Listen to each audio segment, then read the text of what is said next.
Hello and welcome back if you've been here before. If you haven't, this video is part of a series I do. It's sort of a mix between a trend report and a what I've been into. Now, what I'm always into is the Japanese city boy style. That term was coined by Popeye magazine in the 1970s. It's a really global style, but it's a mixture of Americana and British fashion and even some Nordic minimalism. There's aspects of skate culture and, of course, military wear, and everything is sort of boiled down and then reinterpreted through a Japanese lens. I think the style resonates with me for a number of reasons. I think even though it originates in menswear, it's really welcoming. I think people of any gender and body size can wear it. And it is an international style. You know, it started internationally. It's been embraced internationally. So you definitely can buy most of these pieces secondhand and figure out a way to wear it no matter what your budget is. When I research these videos, I always buy a bunch of Japanese fashion magazines, usually Popeye, Fudge, Men's Fudge, and then I also have Go Out Today, which focuses more on outdoorsy gear and wear. I also want to highlight two Instagram accounts I've been following recently that I really enjoy. One is called Tokyo Humanpedia, and they do fashion street interviews. And the other is Masaki 1020. I will link those below if you're interested in following them. I like those accounts specifically because they feature pretty normal everyday people. Like, obviously they're dressed well and they have their personal style, but they're not really influencers. You know, everything seems very realistic and down to earth and utility oriented to a certain degree. But they've been really great resources for me, who's not able to be in Tokyo this winter, to see what people are wearing. Now let's get into it. The January issue of Popeye is the girlfriend issue, which I think it always is. I don't know if it's just cuffing season, but they have the sort of like date issue of Popeye, which I think is really sweet. It has inspired me to do a little bit more of a Girls in the City video this season. And especially because I think the Fudge issues that I've been picking up have been really, really good. Fudge is a women's magazine. They also have men's Fudge. And I poured through the January issue and I got so much information, especially because this one, which is Paris and London, it focuses on street style, which again, I really love. I just feel like American magazines you'll never pick up an American magazine and it's just full of pictures of people on the street and their outfits. The February issue of Popeye is also a street style issue. So I would heavily suggest picking those up. I find them to be excellent. I want to shout out 3 Japanese brands that focus more on women's wear. I'm only going to say this once. Women's wear just means that they are designed with a women's shape in mind. Men's wear just means that they're designed with a men's shape in mind. Obviously, you buy what you want, you wear what you want. So the 3 brands are MidiUmi, and I love these because it's like the basics of the style. Like, everything is oversized, especially for women. I find they really like this swing silhouette. So it's wide at the hips. That's like the widest part of the shirt or the jacket. And then they have cocoon pants, balloon pants. They have nice oversized stuff. And then we have Nest Robe, which I've heard of before. I think people really, really like them. They have a women and men section. Unfortunately, with stuff like this, I mean, there's 2 ways to go about buying Japanese clothing. You can find the brand and then find a stockist in your country. So a lot of Japanese brands, if you go on their website, they'll have this page called stockists, and then you'll see if there are, for us, an American store that carries that brand, and then you can buy it through there. Also, sometimes if you click on these websites, something will pop up like Zen Market, and it'll be like, we'll help you ship this internationally.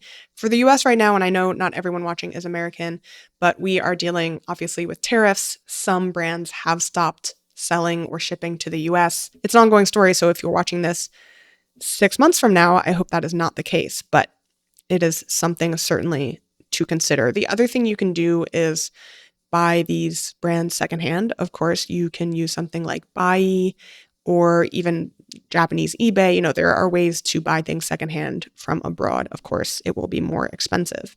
And then the last brand was, and I don't know how to pronounce this, Yaeca. Like I said, when you go on the website, this thing at the bottom pops up called World Shopping, available for international shipping. Of course, you will probably pay a pretty penny for that. But if you're like me, you also maybe just save a bunch of these brands and a list somewhere in a Google Maps.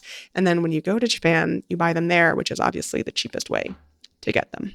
So those are some places I think that are great for sort of silhouette, classic Japanese basics. Now, this is a seasonal video, so let's talk about coats. The first brand I found through dye workwear. If you don't know dye workwear, look him up.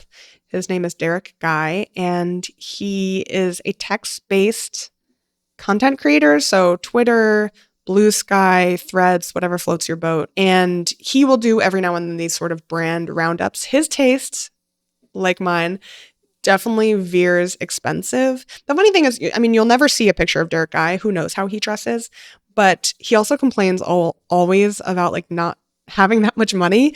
So, you know, me and him, we're in it for the love of the game. Sometimes you just want to find a beautiful brand and you just love their imagery and the clothes look amazing. And if you're lucky enough to like go to a showroom or a store and be able to touch this is like an activity. When I talk about brands, I'm not like, and so you should spend $1,000 on this coat. I'm kind of like, these are beautiful things and they're inspiration and yada, yada, yada. It's nice to look at nice clothes. Anyway, this brand is called Seihcra. It focuses mostly on overcoats. The one thing that I've been thinking a lot about this summer for layering the one thing I've been thinking a lot about this winter, wow, wishful thinking. The thing I've been trying to focus on and something I saw a lot in these magazines is doing a jacket layering. So an overcoat, obviously, the over part of it is that you generally wear it over a suit traditionally. And, you know, you have a jacket when you wear a suit. So I have seen a lot of people wear overcoats where they have jackets underneath, but they're not suit jackets. They're not blazers necessarily. I mean, sometimes they are, but they're different kind of jackets, or they're like really structured cardigans, or they're little vests, or like quilted jackets, quilted vests, puffers, lots of different kind of layered jacket looks. And so I'm going to try to get into that. Speaking of, let's talk about Lavenham. Lavenham. It is a British company. Of course, I've done a whole video about this, but the Japanese are obsessed with British clothing and French clothing. A lot of times, this is the thing I've noticed for a while. I always think it's really cute, but if a Japanese company has sort of the trappings and the name of a British or French company, like they're essentially pretending to be European, they are focused on a Japanese or maybe East Asian consumer base. Because Americans or people outside of Japan, when they buy Japanese clothing, they want to know that it's like Japanese and they want that vibe. But Japanese people like to buy, everyone likes to buy foreign clothing traditionally. Obviously, it's like a signifier of wealth to be able to import things. Anyway, I think that has a lot to do with the marketing and the naming and the imagery of these brands. Anyway, this brand is just British, so it is what it is. And they have these really nice quilted, they're not puffers, I guess they're just quilted jackets. I think these are great for layering. Again, you don't need to buy something specifically from this company. If you find a thin quilted layer, I would certainly put that under an overcoat. I think that would go a long way. Now, before we go any further, I want to talk about the sponsor for this video, Proper Cloth. I made a video recently about buying secondhand suits and then getting them tailored to fit me, and I got a bunch of questions about where to get button-downs that fit. And for the longest time, I used to thrift all my button-downs because there are so many secondhand button-downs out there, which worked okay, especially in casual settings if you're just wearing them, open, sleeves rolled up with a pair of jeans. But once I started wearing more suits and blazers, and you need the cuffs to be a certain length, and you need the collar to fit your neck correctly, it became a much harder challenge. Now, a great answer to that challenge is going to be Proper Cloth. Proper Cloth makes made-to-measure shirts, suits, jackets, and trousers, and I got 2 shirts from them on this go-around, and 2 sweaters, actually. So this is a 100% cashmere gray sweater that I got from them. The wool sweater I'm also very impressed with. I noticed this the other day. The yarn is sort of multicolored, even though it looks gray from afar. It has notes of blue and tan and beige, and it's really beautiful up close. So the 2 shirts I got, and you can put in your measurements. You can do all of this online on their website. They'll ship it to you. If you have issues, you can send it back and they'll make changes. But I was lucky enough because they have a brick and mortar. They have a brick and mortar in a couple of different locations, but they have one in New York City. So I went in person and they took all my measurements. And it was just great to be able to talk to someone about all these options because they really do let you customize. And I was able to talk through my issues. Like I was like, I don't have a very long neck, so I feel like the collar shouldn't be that high, and all those sorts of concerns. One of the shirts I got is just a white Oxford cloth button down, which I desperately needed because I spilled red wine on my last one. The other one I got is a little bit more specialized. It's a merino blend, and I got it to wear with my new Armani suit, which I was talking to the salesperson about this, and we decided on something that was a little bit flowier and less structured than an Oxford cloth. So thank you so much, Proper Cloth, for sponsoring this video. If you guys are interested in getting your own made-to-measure shirts, I will leave a link down below. And now we can get back to the rest of the video. Now, a new Japanese company I have learned of, it was highlighted, I think, in Men's Fudge, and it is called Modmnt. It is under the umbrella, it's owned by Nanga, which is a very well-known sort of outdoorsy company. They made sleeping bags, I think, and then puffers. So this new company, Modmnt, launched recently, and it is designed by Daiki Suzuki, who is a very well-known Japanese-American designer. He worked for Woolrich, and then he was part of Nepenthes, and then he created Engineered Garments, if you're familiar with that brand. His new endeavor is called Modmnt. The brand name is a combination of 4 words. I would love to know how it's pronounced because I feel like I'm not saying it right. Module, mode, equipment, and element. Beautiful outerwear is mostly what I've seen from them so far, probably partially because it's being launched in the winter. But I have seen an interview on the creation of the brand, and he said part of his goal for this is that these garments are treated like components or pieces you can combine to build your own style. In a way, it's like playing with building blocks as a child. That's the image I had in mind for the brand. Listen, I love him as a designer. Surely this is not like a revolutionary idea for a brand. Building blocks for a wardrobe. We've heard it before. Anyway, he did say that he doesn't want it to be totally affiliated with Nanga. Like he doesn't want people to think, I guess, of it primarily as a Nanga sub-brand. So they're trying to separate it out. And are some pieces for sale somewhere? Yes, I think. Mostly in Japan. I think outside of Japan, you're going to be hard-pressed to get anything from there. But it's an interesting project to keep an eye on. So we talked about the future. Now let's talk about the past. In December, I went to this party that was called Expedition Club actually at Nepenthes in New York.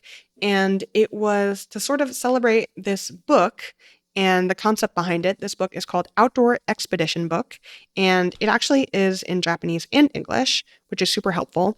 This whole idea has sort of been spearheaded by a buyer for Beams. If you don't know Beams, very important Japanese brand and multi-brand retailer. Look it up. His name is Shigeru Kaneko, and Shigeru, he very sweet, doesn't, I think, speak any English, which is fine, but we sort of waved and said hi because I met him a couple of times now. He went through this archival process, essentially, where he has been collecting outdoor jackets, mostly puffers, but also all sorts of things, and cataloging them and talking about their creation. And especially, there's a lot of technology and history that goes into puffers and jackets and outdoor gear because, of course, a lot of it does come from utilitarian or military backgrounds. Some of this is do or die. If you're in the outdoors, you need your clothing to keep you warm, to keep you safe, to keep you dry. And the development behind these garments is super important when you're in that situation. This book is wonderful. I really appreciate that it is in both Japanese and English because a lot of times I'm buying Japanese publications and just Google translating things. But most importantly, the event had a talk which was run by Avery Trufelman, who is the host of Articles of Interest. If you like these videos, you will like her podcast. And we met, we chatted. It was a very transformative experience for me. She's been one of my podcast crushes for a while. If you guys didn't know, I started in podcasting as my career, and she liked my jacket. I brought my really big puffer. I have a puffer that is reversible. It's almost down to the floor. I thought it would be good for this. It's vintage Bill Blass. That was a great party. And if you want to flip through to see all sorts of vintage puffers and learn about their origins, you can get the Outdoor Expedition book. I will leave a link below. Of course, if you are really looking to dress like a Japanese person, the answer is always going to be Montbell, especially if you're into outdoors wear. That is such a ubiquitous brand over there. I feel like everyone in Japan, in all honesty, is usually wearing Uniqlo or Montbell. So that's the short answer for the prompt of this video. Anyway, another Japanese brand that I found, which is historical, is called Zanter. And they have a brief overview of their history here. In 1956, a Japanese expedition successfully climbed a mountain in Nepal called Manaslu. It belongs to the Himalayas. I think it's lower in altitude than Everest, but it is very difficult and challenging to climb.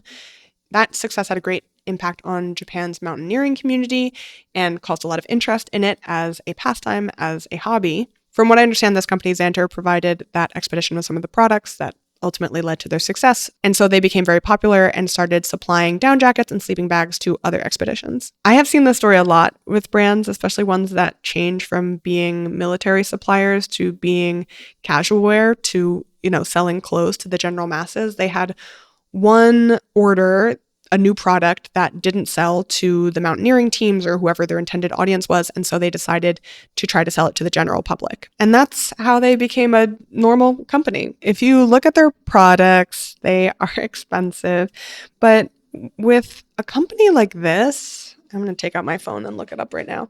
A company like this that has been around for such a long time, I always assume that there's a good amount on the secondhand market. So let's look up some prices. So there actually are only 30 results, and the prices, there's a big range in the prices. But I do think they have, again, they have this really nice thin vest actually right here. It's called Re-Down Inner Vest. A very nice layering piece that I think you could make use of for $178. Not the worst thing in the world. In terms of down jackets, if you're looking for something a little bit funkier, I really like this Italian brand called C.P Company. It was founded in 1971. And actually, the reason I found them, this is something I generally suggest, is to focus on select shops. Select shops is what they're called in Japan. There's a real culture there of these multi-brand retailers. So essentially stores that do curation for you, and you go in and you trust their taste and you see what they're selling and you find brands that way. So I like to go through these websites. This one that I found them through is called Mukta, and they carry some great brands. So I always recommend keeping a list of multi-brand retailers, especially you can go through their sales section if they have one and find really good stuff. Let them do the curation and the discovery for you. Some other select shops that I was looking at this time around were Anything Goes, Rassemble, and 0096. 0096, very enigmatic. Don't know what's happening with them necessarily. Either way, their website is full of interesting things. One brand I like from them is called Youth of the Water. Kind of reminds me of this other brand that I find very mysterious called Amachi, but every time I see anything from them, I love it. Youth of the Water, pretty stuff, but where is it selling? Hard to tell, hard to find. Okay, now on to sweaters. I got a very nice tip from someone who lives in Guernsey that Guernsey sweaters are really popular in Japan. Not going to beat this horse, but the Japanese love a sweater from the British Isles, which a little bit of a complicated international relations situation. Guernsey is part of the Channel Islands, so it's in the water between Britain and France, and it's the second largest island. It is technically not part of the UK. It's self-governing. It's something called a crown dependency, which I never heard before, but it essentially means that the UK is responsible for them. I'm assuming that means militarily. I didn't do that much research. I just thought that was interesting enough to mention. So it's closer actually to France. It's really off the coast of Normandy. And a Guernsey sweater. A lot of these sweaters, especially in the UK, are originally fishermen's, they're workmen's sweaters. And this one was first documented on the island of Guernsey in the 16th century. Of course, these things are hard to pin down, but people think it was originally knitted by the wives or mothers or sweethearts of fishermen and farmers to protect them from the elements. These sweaters are generally made out of worsted wool, which means that they are very durable, they're weather resistant, and they spring back into shape after getting wet. For me, I feel like the most noticeable part of the design is this sort of wide neck, almost boat neck collar, but it's not as wide as a traditional boat neck. The classic brand for a Guernsey sweater is Le Tricoteur, which it makes sense that it's a French name because they're so close to France. I also found a Japanese company that is making a Guernsey sweater called Caledoor. Like I mentioned earlier, this is one of those brands that is really evoking a British style, a British vibe for the Japanese market. And they're actually very specific about their inspiration. They said, Caledoor delves into the tradition of walking or rambling that has been passed down through the generations in the UK and proposes tools for enjoying walking that fit into modern urban life. And everything is made in Japan, but I saw there were a couple of items that they did outsource to be made in the British Isles for authenticity's sake. They also have these really cute multicolored scarves and little fingerless gloves. I wear a lot of fingerless gloves in the winter because it's easier to use your phone and in general your hands when they're fingerless. There are some foreign stockists for Caledoor if you guys are interested. One is for General and the other is Sunnysiders. which they only have one shirt, but it's on sale. It's half off. So if you really want that shirt, that's where you can get it. Continuing with the knits, but focusing a little bit more on women's wear. And this isn't just a trend in women's wear, but something I have noticed. I think Alex Mill has been doing it. Of course, Ann Daughters. Just a very specific way of doing the colors for knits. I feel like traditionally, if you get a colorful knit, it's sort of like bright and intense red or something. But of course, a lot of knits are in pretty neutral colors. I have been seeing an interest in like sort of subtle, beautiful colors that are a little bit out of the ordinary for a knit. So you'll get like lilacs and clementine and pale yellow and stuff that's like really gentle and beautiful in terms of color. This first brand I really love is called Batoner. It is Japanese with a French name. They are actually not super, super colorful, but they do have this one really nice pink cardigan. They have a nice bright yellow sweater. So they do have them, but not as much as the brands I'm going to talk about next. The first one is Extreme Cashmere. I've actually been seeing this brand a lot in the past couple of months. I don't know why they're popping off recently. I'm sure there are people who have known about them forever, but it's news to me. The thing to know about them is that they are uni-size. They're one size. They only sell one size of their garments. So essentially, if you're big, it'll be tight. If you're small, it'll be big. That is certainly an interesting... I'm not against it necessarily, but it obviously means that you have a very specific customer who can use your stuff. This stuff is expensive, and yet some of it is sold out. So obviously, they've found some people to pay that money. But their website, all the clothes are on people. I hate when I go through a website and it's just a picture of a sweater with a white backdrop. I don't know how that sweater fits. That's just not enough information for me. So Extreme Cashmere, I believe they're based in Amsterdam. They're Dutch. A similar version to that brand that is Japanese is called Cash and Barba. Cash standing for cashmere and Barba standing for Barbadence, which I think is like a Latin term for cotton. Beautiful colors: teal, purple, red, green, yellow, everything you could want or think of. And then finally, another real shishi brand is Baserange, which, where is this from? Denmark, US, France? Couldn't drill down on that piece of information. It seems like maybe they have two founders and they're from two different places, and you know, it doesn't really matter, I guess, where their LLC lies, but it is not Japanese. They focus a little bit more on that sort of like really organic basics. So like the things that touch your body should be basic, and they should also be $100 to $200. I like this cardigan that they have in their spring collection. The stuff is just luscious. It's got a really nice feel to it, even though I'm not touching it. It has a really nice, the pictures have a nice feel to them. I feel like I can feel the garment through the pictures, I guess is what I'm trying to say. That brand, Baserange, has 5 brick and mortar stores. 2 of them are in Japan. One of them is in Seoul. The other one is in Melbourne. And the last one is in Copenhagen. So obviously they're doing a lot of business in East Asia. One more cutesy little brand for knits, though these are scarves and gloves, is Tembea, which is Japanese. They are sold at Namu Shop, which is American. It's based in Texas. Namu Shop has a lot of cute stuff. Again, if you're looking for a multi-brand retailer to sort of help you find what you need, Namu Shop has a lot of items and brands that are in this sort of aesthetic that we are covering. And these bright little skinny scarves are bright little skinny scarves in? Is that what's happening? I'm seeing a lot of sort of narrow but bright colored scarves. Well, I named 2 in this video. Is 2 enough to be a trend? You tell me.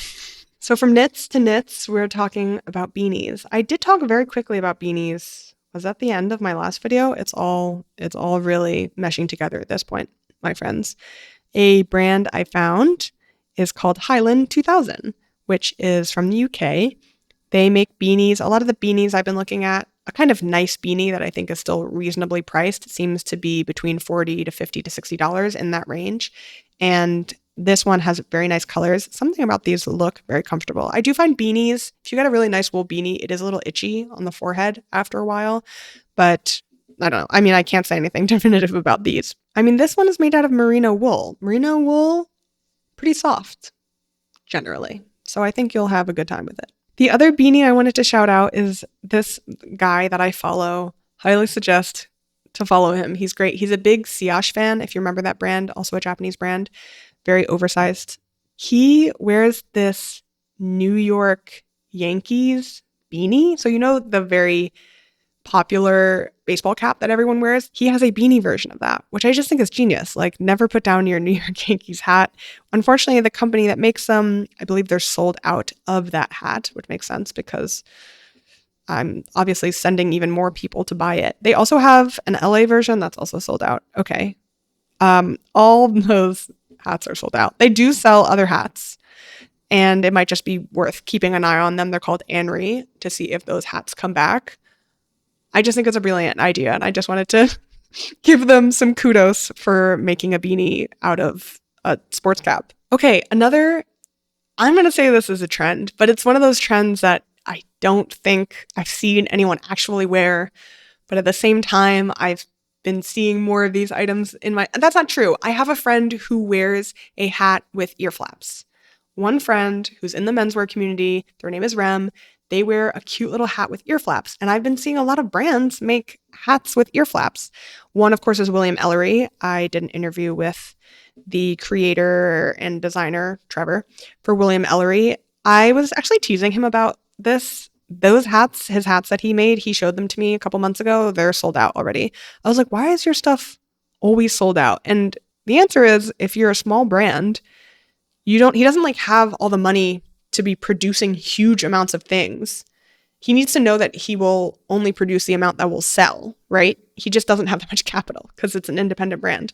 So he makes as many as he think will sell, and that's usually less. You know, he's probably being conservative. So he makes as many hats as he thinks will sell, they will sell, and that's a good run for him. Maybe he'll make more of them after he sees that they'll sell, but he just doesn't want to put up the money to make a bunch of things that may or may not sell. That's also why you'll see a lot of brands do pre-orders. That way they know exactly what the interest is in an item. They get the money and then they can produce the item. So just, I guess, a little behind the scenes here.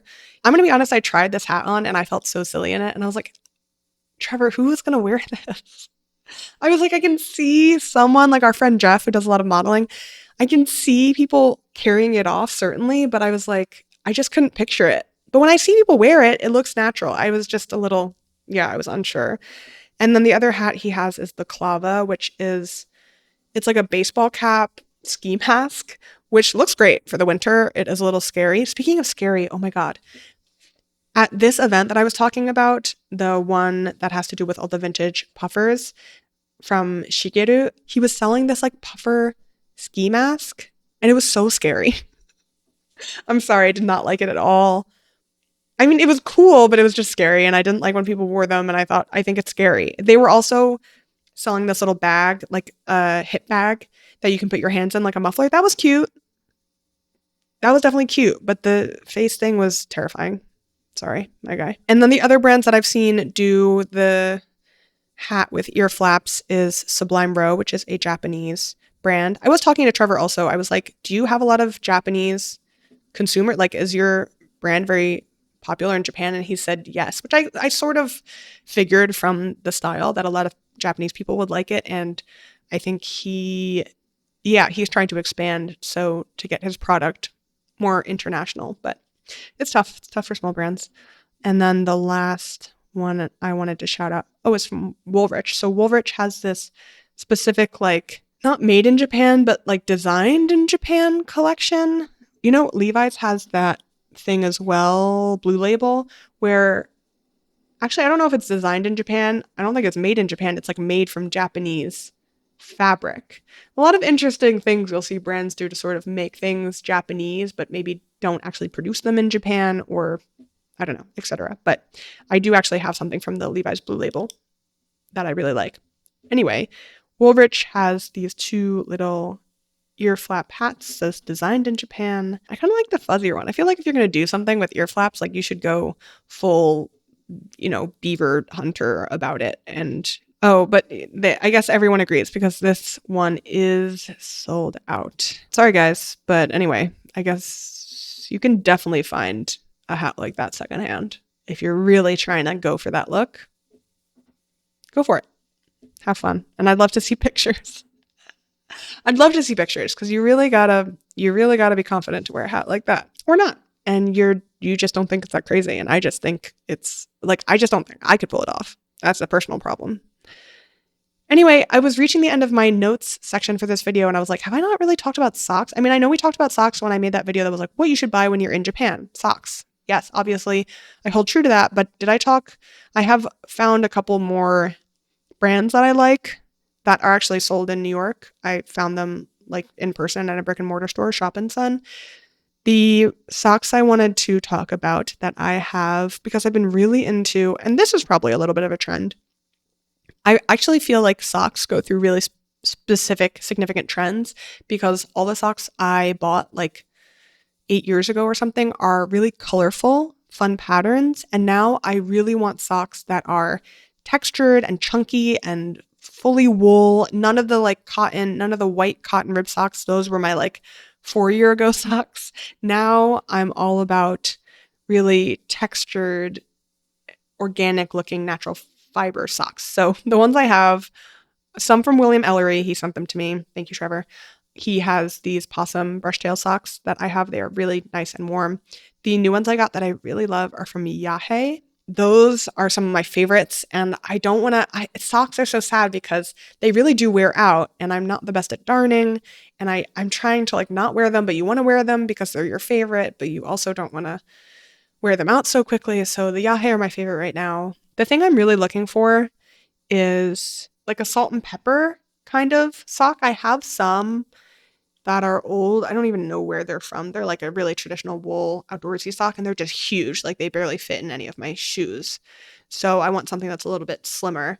The one I found is from Anonymousism, which is sold out currently, but I think you can order them directly internationally, or they also have stockists, but they are Japanese socks. And then the last one is Chup. I like Chup because it's like they have really strong patterns. It's like Fair Isle and Nordic and all sorts of really fun wintry patterns that you can buy there. They are very expensive, but they're also cute. And I think they would really look cute with like anything. I think this sort of pattern peeking out between your shoes and your pants would look great. So I'm being influenced certainly by the sock scene. So that is it for this installation this winter 2026. I know I'm kind of late, I guess, in the winter season, but honestly, these aren't trend predictions. I have to see what people are wearing and then sort of talk about what I am seeing and what I like and